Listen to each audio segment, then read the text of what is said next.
Bonjour, si vous entendez une voix, c'est le petit bonhomme qui est en avant. Yes, ça a fonctionné parce que les gens ont arrêté de parler. Wow, merci beaucoup d'être en si grand nombre dans ma conférence. Ça me fait super plaisir, et en même temps, ça me stresse énormément. Aussi, il y a vraiment d'autres belles conférences. Alors, merci d'être avec moi. On va être une heure ensemble pour parler d'une perspective différente au leadership agile. Première chose, avant de commencer, je vais vous soumettre à la question suivante, si mon clicker peut fonctionner. Malheureusement, il ne fonctionne peut-être pas. Je vais vous demander 30 secondes de regarder cette question-là puis de la compléter. Si vous avez un calepin avec des notes, je vous demanderai pendant 1 minute 30 secondes de compléter la phrase « un bon patron », 3 petits points, de prendre le temps un peu de réfléchir pour vous, comment est-ce que vous compléteriez cette phrase-là. Puis, pendant la formation, pendant la conférence, on va revenir sur votre réponse. Donc, oui, c'est un peu une question piège, mais c'est la meilleure façon pour, après ça, de réfléchir sur vous-même suite au sujet que je vous présente. Alors, si c'est possible, de prendre peut-être un 30 secondes, je vous laisse aller. Puis ceux qui n'ont peut-être pas de la chance d'écrire, peut-être juste de réfléchir puis de garder votre réponse en tête.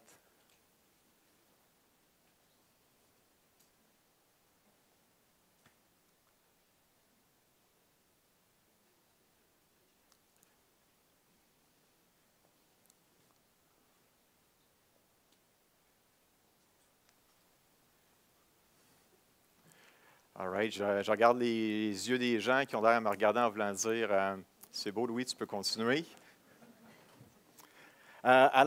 Qui suis-je? Moi, c'est Louis-Philippe Cargnan. Je suis un professionnel en TI depuis 2001.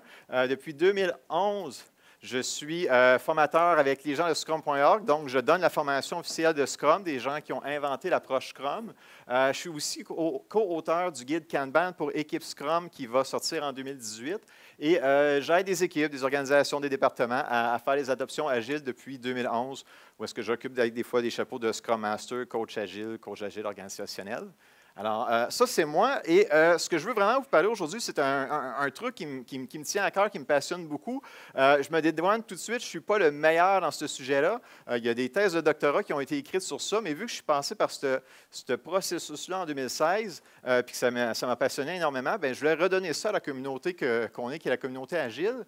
Donc, c'est vous offrir une introduction au stade de développement de la conscience et après ça, de faire un lien avec le leadership agile.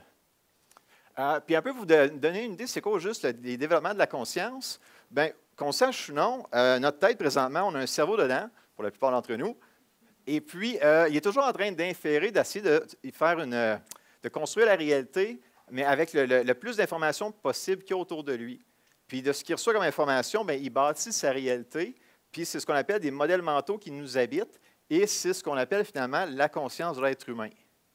Je vais vous faire vivre l'expérience de bâtir un modèle mental tous ensemble. Alors, je vais vous faire écouter un petit vidéo, pas une vidéo, mais un petit truc sonore.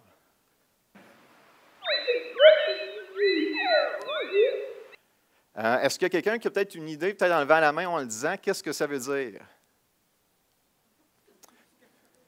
On va recommencer encore une autre fois. Fait, OK, c'est vraiment, j'ai aucune idée de ce que ça veut dire. Maintenant, je vais vous le refaire jouer, mais d'une autre façon, vous allez pouvoir tout de suite voir la différence. I think Brexit is a really terrible idea. On va le rejouer une autre fois.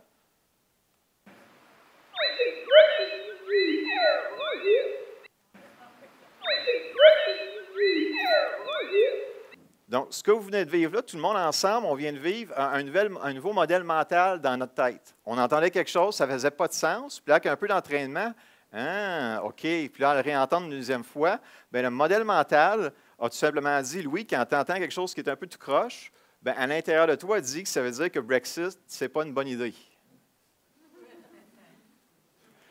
Donc, ces modèles mentaux-là, ils nous habitent toute la journée. Ça fait partie de notre cerveau et c'est ce qu'on va voir que dans le développement de la conscience, plus qu'on progresse en tant qu'adulte, dans le développement de notre conscience, nos modèles mentaux vont se mettre à jour, vont s'actualiser. Et ça va nous donner une perspective différente à la vie. Et moi, je trouve qu'il y a un super de beau lien à faire entre la façon qu'on voit la vie et notre leadership agile ou la façon qu'on va vouloir atteindre nos objectifs avec l'agilité. Ah, je ne suis pas chanceux. Ou non, c'est parce que je n'ai pas le focus. All right, cool. Un petit peu d'histoire. Je vais retourner en arrière avec un psychologue suisse qui s'appelle Jean Piaget. Monsieur Piaget a été très reconnu pour sa contribution sur la théorie du développement cognitif de l'enfant. Pour ceux qui ont des enfants, vous avez sûrement déjà vu comment que, notre petit bonhomme il passe de 0 à 2 ans, puis qu'il se rend jusqu'à l'âge adulte, où est-ce que là, il est dédié à vider le frigidaire à l'adolescence.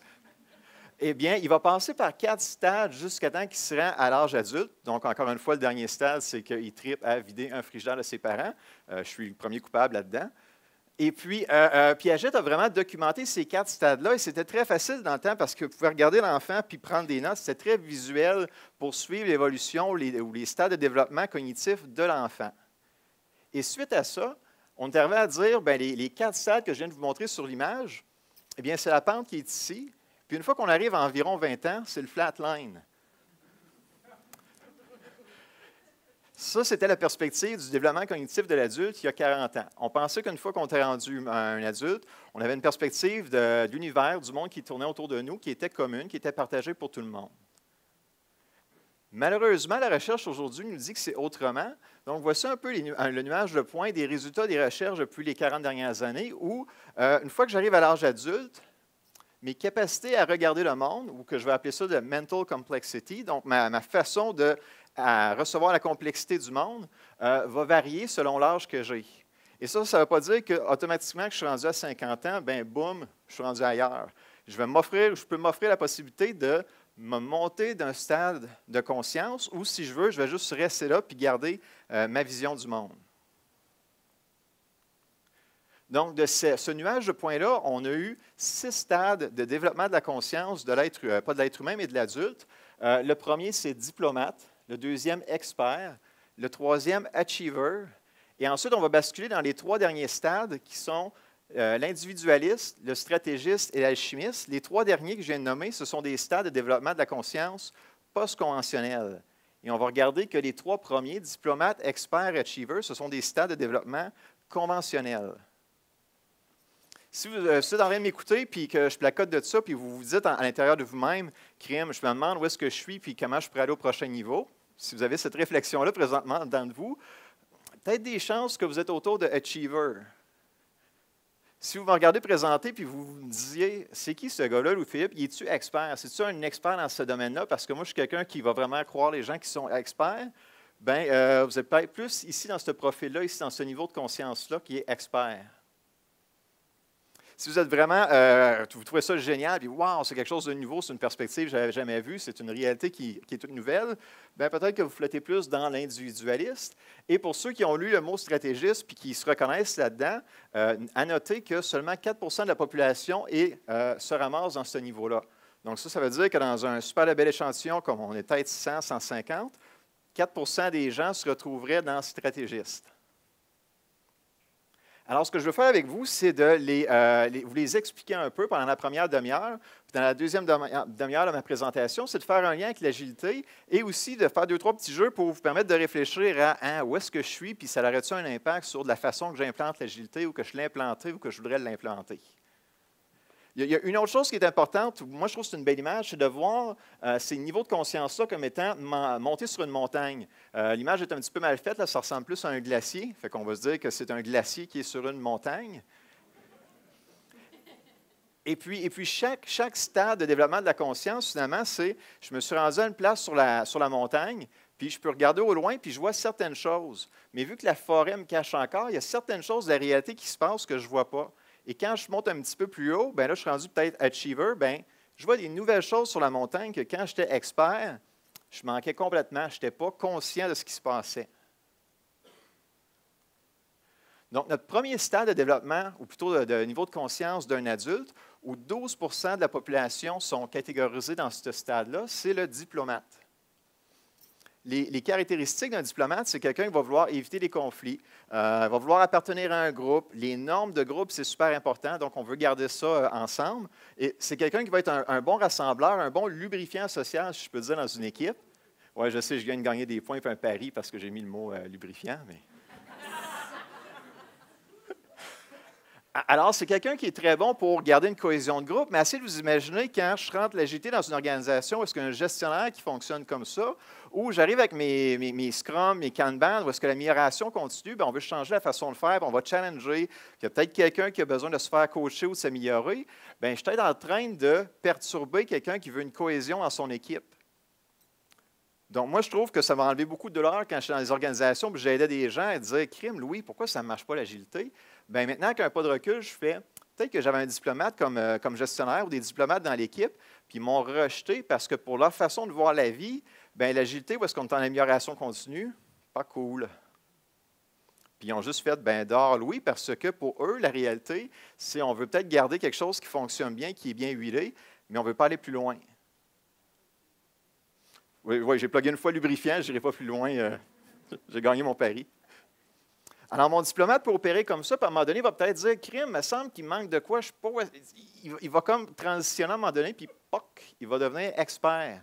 Donc, à un moment donné, on va comme arriver qu'on va monter d'un stade, puis on devient un expert, où est-ce que la logique et l'expertise sont vraiment son domaine. La rationalité, l'efficacité rationnelle, c'est vraiment son domaine. Fait que son triple lean, envie, gaspillage de temps, peut-être un petit signe que vous flottez peut-être plus ici. Puis je dois avertir aussi que c'est des stades de développement de la conscience, c'est beaucoup de nuances de gris. Donc, ça ne veut pas dire, comme vous allez le voir tantôt, que je suis 100% expert. J'ai peut-être une forte teneur en expertise, en expert, mais je suis peut-être aussi un peu achiever et un petit peu diplomate. Donc, c'est essayer de voir qu'il y a plus de nuances de gris que vraiment être noir ou blanc là-dedans. Mon expert, il y a une façon de voir le monde, la sienne. Oui, on rit tout là-dedans, on a tout à l'idée quelqu'un qui ne voulait pas bouger, qui était avec sa mentalité, sa façon de voir. Bien, c'est peut-être un architecte logiciel, ou un architecte, ou un développeur, un programmeur, ou même un Louis-Philippe qui était comme ça. Oui, merci. Puis cette personne-là va être ouverte au feedback. Contrairement à mon diplomate qui ne veut pas en entendre parler parce que ça vient le shaker, ça vient le heurter, bien, lui, il commence à être ouvert un petit peu au feedback. Mais il faut que ça vienne d'autres experts, d'autres personnes qu'il reconnaît qui sont dans la même lignée que lui. Il va absorber ou il va comprendre ce feedback-là. Donc, un autre indice que vous occupez peut-être ce niveau de conscience-là, si vos livres préférés sont Clean Code, si vous aimez vraiment vous spécialiser, vous améliorer dans ce que vous êtes présentement, bien, vous occupez peut-être cette sphère-là. Puis, encore une fois, je vous invite à l'accueillir avec pas comme « je suis juste expert, je donne un poche ». Bien, il y a 38 % de la population qui sont là-dedans. C'est des stades conventionnels, donc la société présentement, elle est beaucoup habitée par des experts et achievers, qui est le prochain niveau. Donc, c'est des gens qui sont très bons pour contribuer individuellement, très méticuleux. C'est des excellents analystes. Je vais un peu lire les notes parce que, comme je vous l'avais dit au début, c'est un sujet qui me passionne, mais encore une fois, je n'ai pas fait une thèse de doctorat, fait que j'ai besoin de notes, puis je pense que c'est important de vous le partager. Comme par exemple, c'est quelqu'un qui est orienté très tactique. Donc, à ce niveau-là, il n'y a pas encore des mots comme stratégique ou gestion d'une entreprise. Donc, il est peut-être plus dans une expertise, dans une équipe, peut-être mon architecte technologique, mais il n'est pas encore full scale dans l'entreprise au complet. Donc, vous allez peut-être avoir des commentaires à ces personnes-là de « bien, l'agilité, c'est le fun, mais ils ne nous comprennent pas. Les gens à faire ne nous comprennent pas, ou infrastructures ne nous comprennent pas, ou les autres ne nous comprennent pas. » C'est parce qu'il est pogné dans sa réalité à lui ici. À un moment donné, l'expert va comme vivre quelque chose que crime, ça va le shaker quelque part, puis encore une fois, poc, il va passer au prochain niveau, il va commencer à s'actualiser. Crime, mes modèles mentaux, si je les mettrai en question, bien, je vais avoir une nouvelle perspective du monde. Et celle-ci, c'est quand je deviens un achiever ou qu'il y a 30 % de la population qui occupe ce poste-là, ou plutôt ce niveau de conscience-là. Alors, mes achievers sont très bons pour atteindre les objectifs stratégiques. Donc, je commence vraiment à avoir le profil d'un gestionnaire à ce niveau de conscience-là, où est-ce qu'on focus très sur les résultats, les objectifs, on est orienté action. Et maintenant, mon achiever est aussi ouvert au feedback, beaucoup plus que mon expert, mais tant que ça a un lien avec l'objectif à atteindre. Mon achiever aussi commence à comprendre qu'il y a d'autres réalités autour de lui, mais il va s'en servir pour son objectif à lui ou pour sa réalité à lui. Donc, il commence à catcher qu'il y a peut-être différents points de vue, mais il ne fera pas vraiment la part des choses que crime. Les gens autour de moi vivent vraiment peut-être quelque chose de complètement différent au niveau des émotions puis au niveau de la réalité, mais il catch que crime, c'est le fun d'avoir du feedback des autres personnes. Donc, j'ai vraiment quelqu'un qui est orienté stratégique à ce moment-là. Et il aime ça motiver aussi les autres personnes en leur montrant le défi dans lequel il faut atteindre. Lui croyait que son leadership venait de l'expertise, de la connaissance qu'il savait. Lui, c'est moins important qu'il y ait une connaissance, mais il va plus comme vouloir motiver les autres que crime. On va-tu traverser la rivière, ça va être le fun, on va se défoncer. Fait que voyez-vous la différence de perspective sur la vie autour de lui. Des lectures que mon achiever va adorer, vu que mon achiever il aime gagner, des belles lectures vont être Good to Great, Seven Highly Effective Habits, Search of Excellence, donc des beaux mots d'excellence, de réussite. Une belle publication qui est faite pour mes achievers, c'est par exemple le journal Les Affaires, où juste sur la première page, j'ai des mots comme réussite, important, défi, enjeu, valeur. C'est niaiseux à dire, mais ces publications-là, ces textes-là sont beaucoup plus orientés pour des gens qui voient la vie de la même manière. Et encore une fois, ce n'est pas mal ou mauvais, c'est juste comme ça. C'est comme ça que l'être humain est fait. On prend un petit pas de recul rendu ici, où est-ce que je pourrais classifier mes stades de développement en ego-system versus ecosystem. Donc, dans ego-system, c'est je me moi. C'est moi qui pense qu'il y a une seule réalité et c'est la mienne qui m'habite.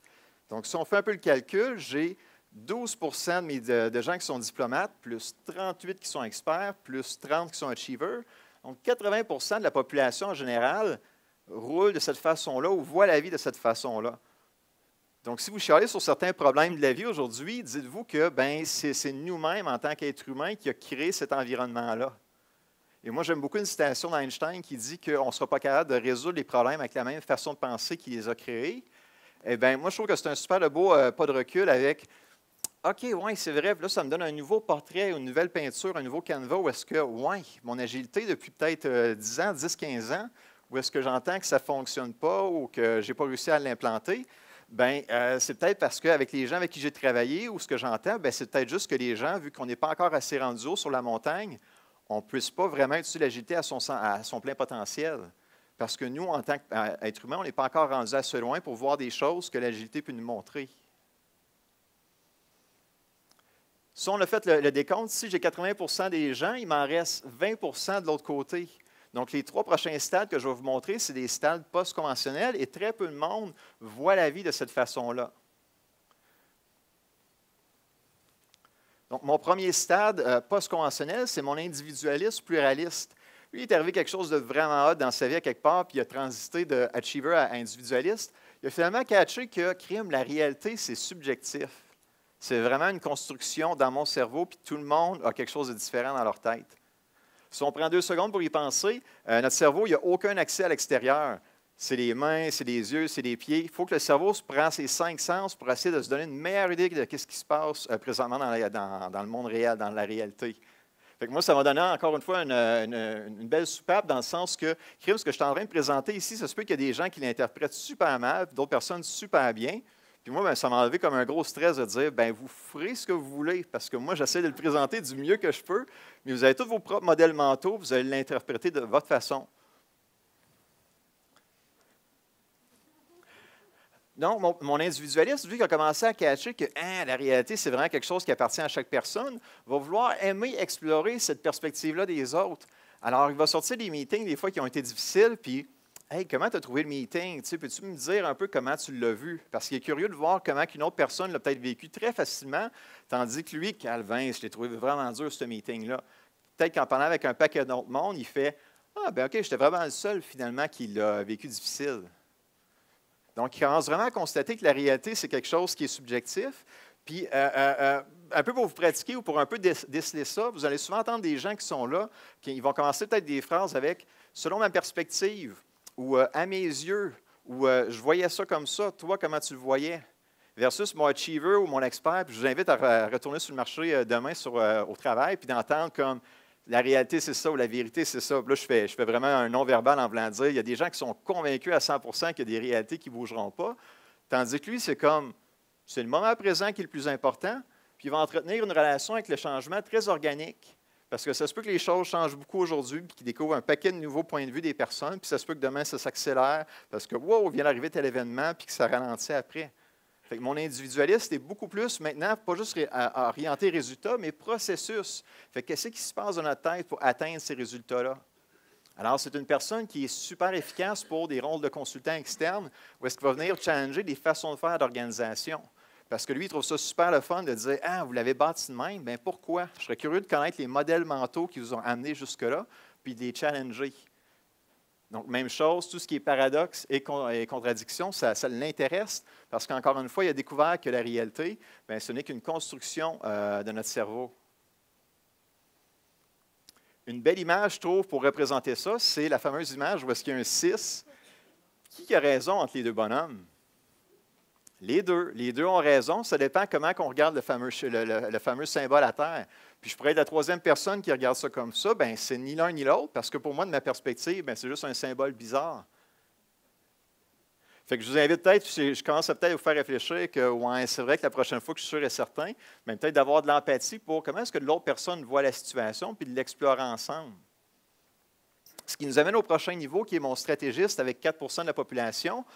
Lui, il a caché tout ça, puis tandis que mon individualiste est plus comme consultant, bien, mon stratégiste, lui, il est plus capable de revenir dans l'entreprise puis de retravailler avec plusieurs organisations où est-ce que là, excusez le terme québécois, il catch vraiment la réalité de toutes mes unités d'affaires, tous mes départements, ce qui est vente, marketing, support.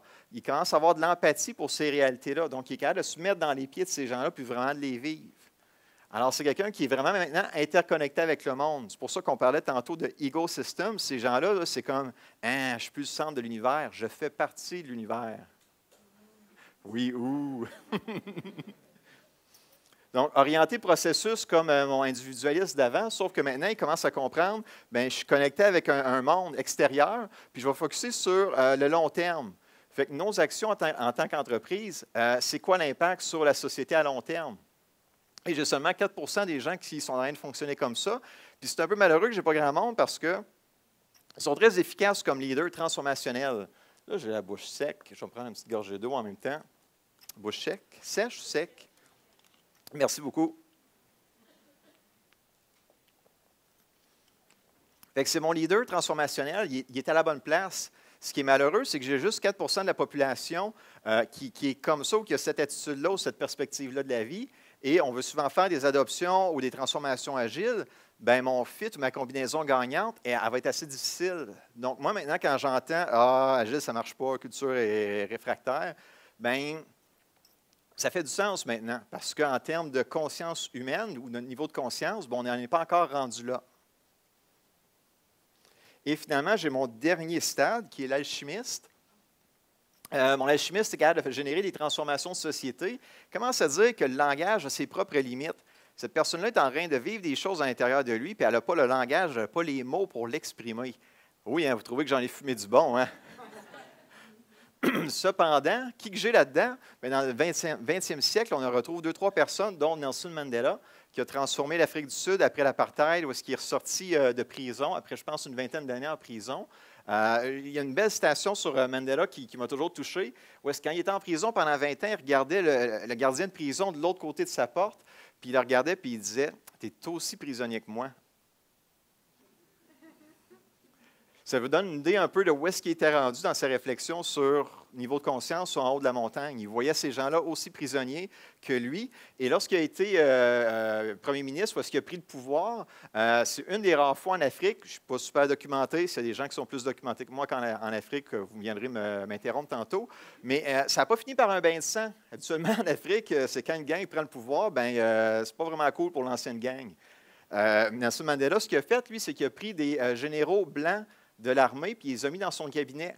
Les mêmes généraux qu'il a fait moisir pendant 20 ans en prison, parce qu'il avait besoin d'eux autres. Donc, il intégrait tous les volets d'une société pour en transformer une. Un autre exemple, Gandhi et Dalai Lama pourraient facilement se classer dans cette perspective-là. Si on veut un peu s'amuser, imaginez un Bouddha, un Jésus qui est comme peut-être 1 ou 2 stades au-dessus de ça, où est-ce qu'eux autres sont totalement convaincus de ce qu'ils disent, puis excusez le mot, là, ils s'en calissent bien raides des autres, sont sûrs et certains qu'ils ont la bonne idée. C'était la première partie théorique. Je suis juste un peu curieux de savoir, juste par main levée, peut-être y aller comme ça, à vraiment ça, est-ce que jusqu'à là, vous appréciez ce genre de théorie-là ou de concept-là? Parce qu'il n'y a pas vraiment rien sur le marché pour éduquer ou enseigner ça aux gens. Fait que je suis un petit peu curieux de savoir, juste par la main levée, Wow, OK, cool, cool. All right. Donc, mise en application, maintenant, on va un petit peu s'amuser avec ce que vous avez écrit tout à l'heure. Il y a un test qui permet de déterminer le niveau de conscience des gens. C'est une madame de l'Université de Washington qui s'appelle Suzanne Cook-Grutter qui a écrit un test qui s'appelle le Sentence Completion Test Integral. C'est 37 phrases à compléter. Et selon ce que vous écrivez quand vous complétez la phrase, ça permet au correcteur de comprendre vos modèles mentaux et de faire une adéquation de, selon les modèles mentaux que vous avez écrits, à quel niveau de conscience vous êtes rendu. Et pour moi, pour l'avoir passé à 2 reprises, ce test-là, tu as des belles questions comme « Ma mère et moi ». Là, tu regardes ça et tu fais « Calvin, est-ce que c'est qu'il faut que j'écrive à ça? » Fait que tu te laisses aller au jeu. Tu as l'éducation, 3 petits points. Tu as pour une femme, la carrière, c'est. Puis tu avais une question là-dedans qui était « Un bon patron ». Donc là, je vous invite je vais vous montrer un peu les réponses un peu attendues selon le niveau de conscience des gens. Puis je vous invite à un peu réfléchir sur où est-ce que moi je me situe selon la réponse. Encore une fois, ce n'est pas du blanc ou noir, mais je vais avoir une espèce d'objectif aujourd'hui de faire sortir les gens avec « Ouais, OK, je suis peut-être là ou ça vaut peut-être la peine que je creuse un peu le sujet. » Alors, si vous êtes un expert ou si vous avez répondu quelque chose comme « Un patron obtient les ressources dont j'ai besoin », peut-être une réponse qui tourne autour du niveau de conscience expert. Si vous avez dit un bon patron encourage la créativité et l'implication professionnelle. Si votre réponse tournait autour de ça, c'était peut-être que vous avez du achiever en vous. Si vous avez écrit quelque chose qui tournait autour d'un bon patron mentor, écoute, donne du feedback et donne la liberté nécessaire, peut-être plus rendu dans l'individualiste. Et finalement, pour un stratégiste, un bon patron reconnaît que les gens sont la partie essentielle des résultats. Un bon patron fait attention aux gens et à leurs tâches et inspire et motive, ne les contrôle pas. Un bon patron laisse ses problèmes personnels et ses besoins à la maison. Un bon patron est une chose rare et merveilleuse.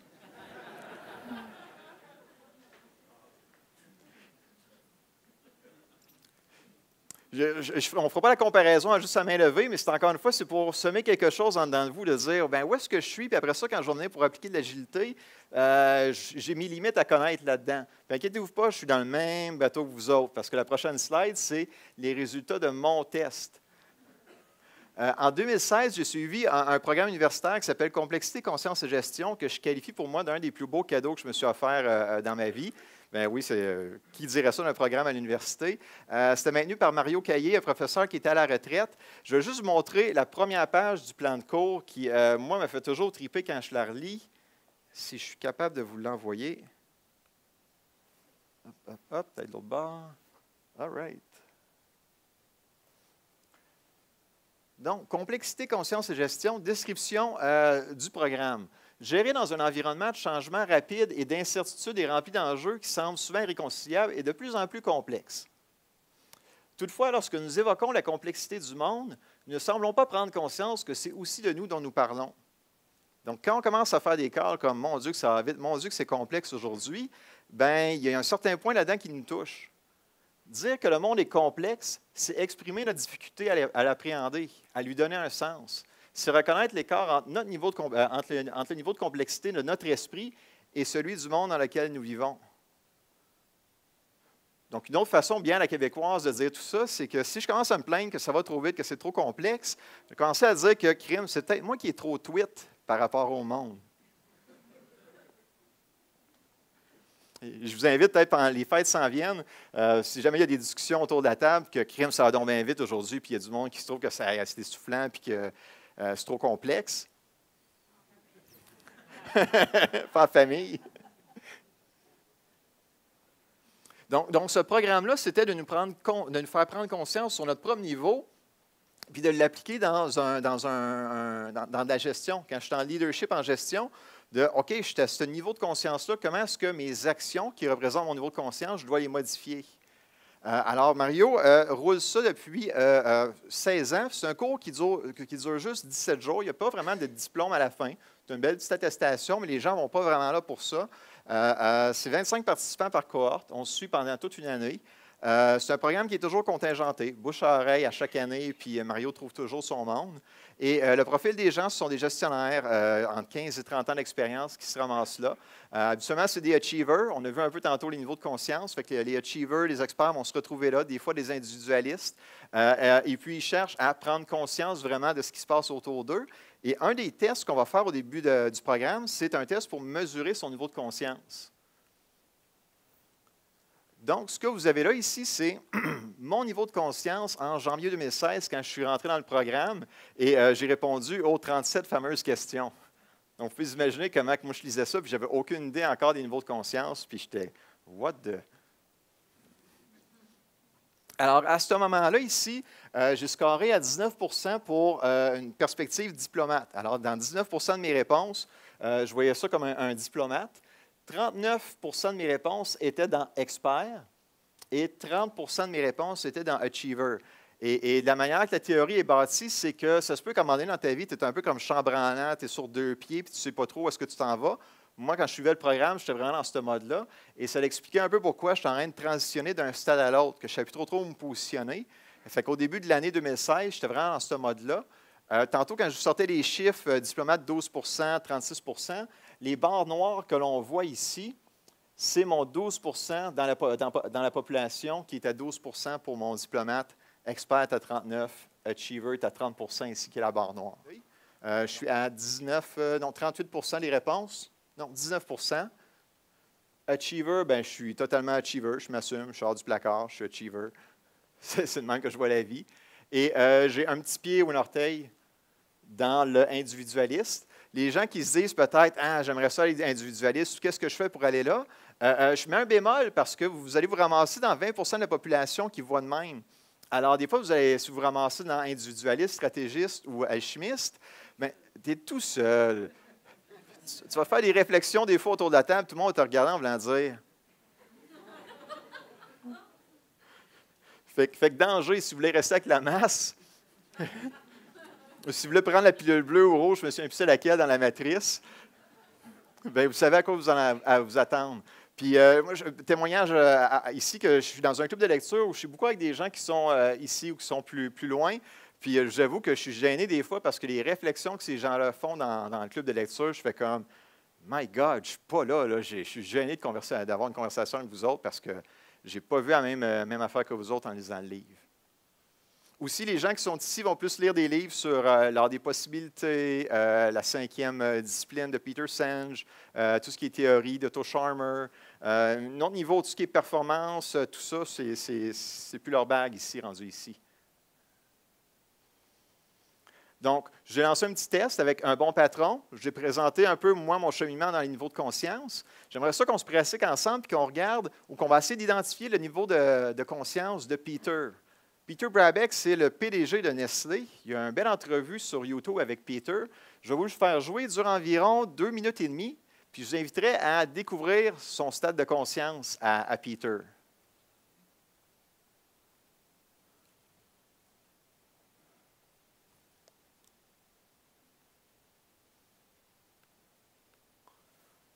Hop, hop. Là, je peux sûrement maximiser ma fenêtre. Avec ça. Si vous le voyez avant moi, gênez-vous pas. Hein. Ici, réduire, agrandir. Yeah! C'est assez gros. Tout le monde en arrière, ça.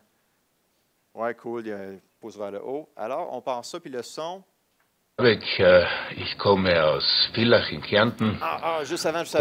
Les gens en arrière, vu que ça va être en allemand, Peter, il est, je pense, de l'Autriche ou de l'Allemagne. Ouais,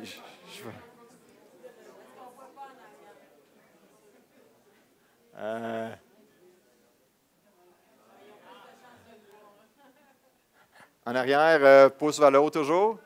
Cool, merci beaucoup. T'apprécies? Non? Und bin seit jetzt 7 Jahren Verantwortlicher der Nestle-Gruppe, des größten Lebensmittelkonzerns der Welt, mit einem Umsatz. Tu sais quand t'es pas chanceux, là.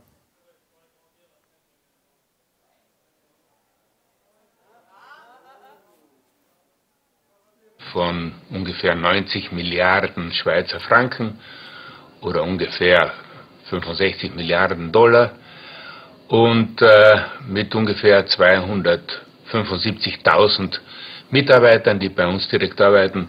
Also insgesamt ein relativ großes Schiff. Wir sind die 27 größte Firma der Welt.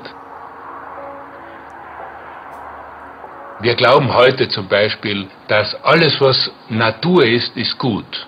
Das ist ein riesiger Wandel, weil eigentlich bis vor kurzem haben wir immer gelernt, dass die Natur sehr unerbitterlich ist. Der Mensch ist jetzt in der Lage, der Natur etwas an Gleichgewicht zu geben.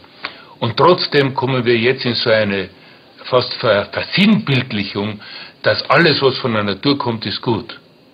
Gutes Beispiel ist Bio. Bio ist jetzt das Beste. Ja. Bio ist nicht das Beste. Nach 15 Jahren Verzehr von gentechnologischen Lebensmitteln ist in den USA bis jetzt noch kein einziger, nicht einmal ein Krankheitsfall aufgetreten. Und trotzdem sind wir in Europa so beunruhigt, dass uns irgendetwas passieren kann. Also auch dort ist mehr Heuchelei als sonst irgendwas.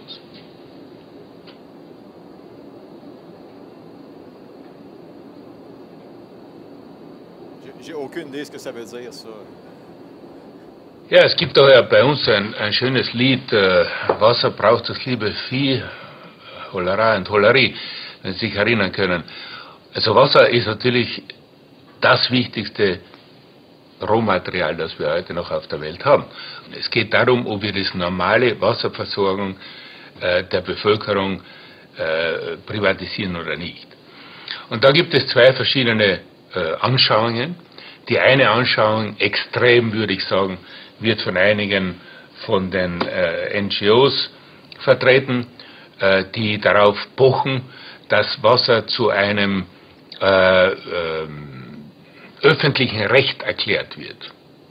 Das heißt, als Mensch sollten Sie einfach Recht haben, um Wasser zu haben. Das ist die eine Extremlösung. Ja? Und die andere, die sagt, Wasser ist ein Lebensmittel, so wie jedes andere Lebensmittel, sollte das einen Marktwert haben. Ich persönlich glaube, es ist besser, man gibt einem Lebensmittel einen Wert, sodass wir alle bewusst sind, dass das... All right, alors c'était mon 2 minutes de allemand pour la journée.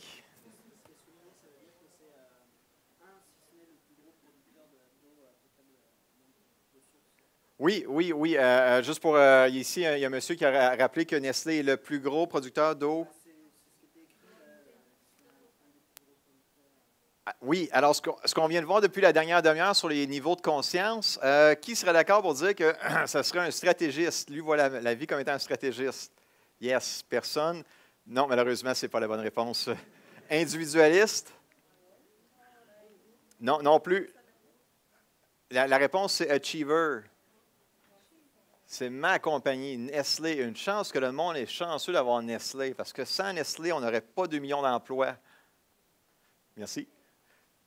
Aussi, l'autre chose qu'on aurait pu détecter, c'est comment il a traité les gens qui sont de l'autre côté, les NGOs, les compagnies à but non lucratif, où est-ce qu'ils voient comme l'eau étant un bien commun. Comment il les a traités? Et voilà, des extrémistes. Imaginez un pluraliste, un individualiste, un stratégiste qui, lui, est interconnecté. Ah, c'est donc bien le fun, le point de vue des extrémistes qui voient ça comme étant un bien commun. Je vais aller jaser avec eux autres, je vais avoir de l'empathie puis comprendre leur situation. Tandis que moi, achiever, c'est ma réalité. Moi, je pense que c'est ça et je vais rester sur mes positions. Non, parce qu'il y a quand même une vision sur... ouais, il voit plus que juste son département. Il me reste 15 minutes, hein, que tu m'as dit, Xavier. OK, fait que je vais en faire une autre rapidement. Je trouve que vous êtes un super de beau groupe. Ça n'a pas beaucoup quitté, puis il fait full show en passant. Vous êtes l'enfer. Votre réaction à la critique, une dernière, juste encore une fois, pour vous lancer une piste de réflexion sur où est-ce que vous voyez la vie, où vous êtes sur la montagne. Comment vous réagissez à la critique? Bien, quelqu'un qui est diplomate va recevoir les commentaires en tant que désapprobation ou comme rappel aux normes. C'est Vraiment pas correct. Là, fouette, puis fais plus jamais ça. Mon expert, il va le prendre personnel et il va défendre sa propre position, rejeter les commentaires de ceux qui ne sont pas des experts. Mon achiever, comment il va recevoir la critique? Il va accepter les commentaires, surtout si ça l'aide à atteindre ses objectifs. Et là, après ça, mon individualiste accueille les commentaires comme étant nécessaires à la connaissance de soi et découvrir les aspects cachés de son propre comportement. Ah, wow, vous me voyez de même, mon ton de ma voix n'est pas le fun. Ah, c'est vraiment intéressant, j'aurais jamais pensé ça. Et finalement, mon stratégiste, les conflits sont considérés comme un aspect inévitable des relations viables et multiples. Où est-ce qu'il n'y a pas de chicane, il devrait y avoir de la chicane. Lui, il est comme, c'est cool, ça fait partie, ça coule.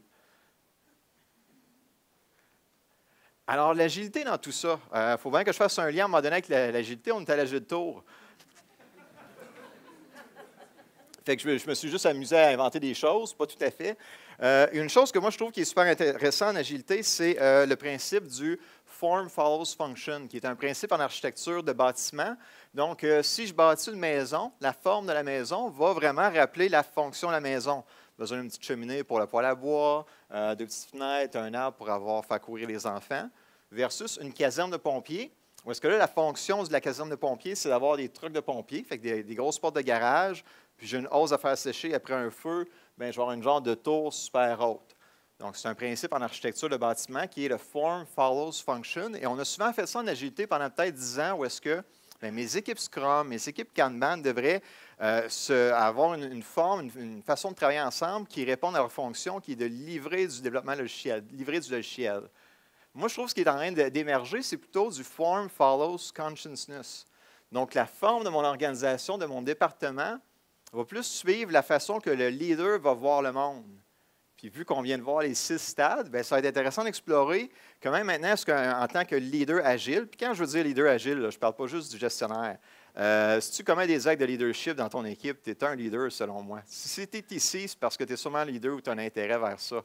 Fait que ça peut être autant mon Scrum Master que mon PO, que quelqu'un qui est dans l'équipe ou mes gestionnaires ou mes chargés de projet. Je veux vraiment inclure le plus de personnes possible. Alors, si on fait un peu le décompte de quand je suis un diplomate, quel genre d'organisation je vais modeler selon comment je vois la vie? Bien, Frédéric Laloux a écrit un excellent livre en 2015 qui s'appelle Reinventing Organization. C'est un super de bon livre que je recommande à un paquet de gens, où est-ce que lui il est parti avec les niveaux de conscience puis il les a appliqués aux entreprises. Donc, il n'a pas vraiment fait le décompte sur les personnes, mais il a vraiment plus expliqué comment que les entreprises se structurent face à un niveau de conscience. Donc, ce qui est le fun aujourd'hui, vous avez un genre de 2 pour 1. Premièrement, vous évitez de lire ce livre-là au complet. Puis 2, vous voyez vraiment l'adéquation de niveau de conscience d'une personne versus comment ça pourrait peut-être se refléter dans une organisation, puis où est-ce qu'on positionne l'agilité, même les limites de l'agilité là-dedans. Alors, mon premier style d'organisation, ça va peut-être être des organisations gouvernementales ou des institutions publiques ou peut-être même l'Église. Donc, il ne doit pas avoir vraiment beaucoup de conflits, on va chercher une stabilité, on va avoir des processus et des rôles formels. Après ça, mon expert achiever sont un step plus haut. Donc, je suis rendu dans du capitalisme. Libre marché, où est-ce que c'est important la compétition et le profit entre entreprises. On met de l'innovation, on est les meilleurs, puis on essaie d'atteindre les objectifs. Donc, on peut peut-être maintenant comparer ça à une machine bien huilée. Donc, ces gens-là voient l'organisation comme étant une machine. Donc, la manière que je vais vouloir appliquer l'agilité là-dedans, c'est d'essayer de rendre mon organisation plus performante. Parce que je vois le monde comme étant une machine, je vais vouloir huiler ma machine ou la rendre plus performante en modifiant les morceaux. Mon individualiste, qui a caché d'autres choses, qui voit d'autres choses maintenant dans la vie, bien, lui va bâtir une organisation pour avoir des valeurs collectives, parce qu'on veut faire plaisir aux clients et responsabiliser les gens. Donc, on est vraiment rendu une famille. Et les organisations qui sont là-dedans, tu vas avoir du Ben & Jerry's, qui est une compagnie au Vermont, Southwest Airlines. Je ne sais pas si vous voyez en haut ici, il y a 2 petits cercles. Agile et Lean sont là-dedans. Donc, le plein potentiel, moi, je trouve, de l'agilité, c'est que si on est capable de se situer dans des organisations qui sont plus vertes, qui sont peut-être plus leadées par un individualiste, où lui, vu qu'il a catché que la réalité, c'était quelque chose vraiment de subjectif, bien, au lieu de leader les gens vers un défi commun, il va essayer de créer une vision commune, puis il va faciliter les rencontres ou l'énergie des gens vers cet objectif commun-là ici, avec des valeurs partagées ensemble. Et où est-ce que ça devient super intéressant? C'est que si je me ramasse avec un stratégiste, qui est la couleur opale en haut, Bien, l'agilité puis Lean perd tout son sens parce que maintenant, ça fait comme partie de l'organisation d'être toujours en amélioration continue. Donc, même plus besoin de mettre des processus agiles. Bien oui, je viens de perdre ma job en disant ça, mais les organisations qui sont rendues là, bien, sont tellement en train de, où est-ce qu'il est mon mot? Anti-Fragile Organization, un peu comme Patagonia ou Morningstar aux États-Unis. Donc, sont tellement organiques à répondre aux changements d'une façon naturelle que pour eux, l'agilité ou le Lean, ça fait partie intégrante de leur façon de faire. Si ça vous a intéressé, il y a malheureusement peu de formations sur le marché, vu que je trouve que c'est quelque chose qui est assez émergent. Les deux formations que je pourrais peut-être vous pointer vers, c'est la première, Certified Agile Leadership, qui est donnée à Toronto par Michael Sahota. J'ai appelé Michael une couple de fois pour vraiment faire un point sur qu'est-ce qu'il enseigne. Puis j'avais pris à un moment donné une photo de une de ces formations.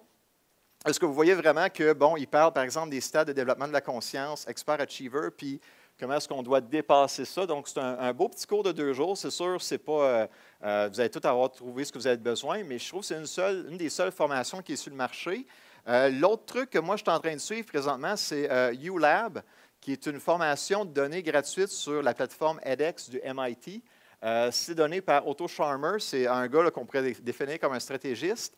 Donc, il y a 2 cours là-dedans. Il y a le premier cours, le 0X, qui est gratuit, qui est comme une belle introduction. Puis après ça, il y a le cours 1X qui dure 13 semaines, qui est environ 10 heures par semaine d'effort. C'est quand même difficile, demandant. Mais si vous cherchez à vous développer sur votre niveau de conscience, je trouve que ces 2 formations-là sont un peu les seules. Et si vous avez trouvé que c'était intéressant, tout ce que j'ai parlé depuis la dernière heure, bien, gênez pas, vous venez me voir après et dire, bien Louis, comment on pourrait faire pour monter quelque chose au Québec ou au Québec? Moi, je trouve que c'est quelque chose qu'en tant que communauté ou profession, on a tout à gagner d'être plus conscient de qui qu'on est, puis comme profession, comme communauté, comment on pourrait devenir meilleur si on comprend notre niveau de conscience. Alors, pour conclure, j'adore cette citation-là de Rook et Torber, 2 des chercheurs renommés dans ce que je viens de vous parler depuis la dernière heure, où est-ce qu'ils ont écrit que les leaders qui entreprennent le voyage de la compréhension de soi et du développement personnel peuvent non seulement transformer leur propre capacité, mais aussi celle de leur organisation. Et je trouve vraiment que sinon, en tant que leader agile dans une communauté qui est, je ne dirais pas qui est hot, mais qui est à son plein potentiel présentement, si on est capable de se transformer nous-mêmes, bien, nos clients et je pense nos employés vont y gagner aussi. Alors, un gros merci tout le monde. Je vais rester après pour les questions.